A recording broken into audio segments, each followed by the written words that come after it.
আজকে বানাবো ডাবের পুডিং।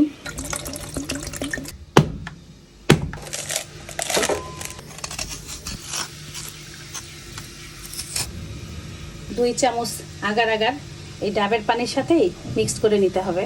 আন্দাজ অনুযায়ী চিনি দিয়ে দেবেন। ভালো করে আগার আগার আর চিনিটাকে মিক্স করে নিতে হবে, যেন আগার আগার দলা না হয়, এই জন্য ঠান্ডা অবস্থায় মিলাতে হবে। আমি এই আগার আগারটা ইউজ করছি। এটা নাড়তে নাড়তেই বুঝতে পারবেন সুন্দর ঘন হয়ে আসছে, একদম ভারী।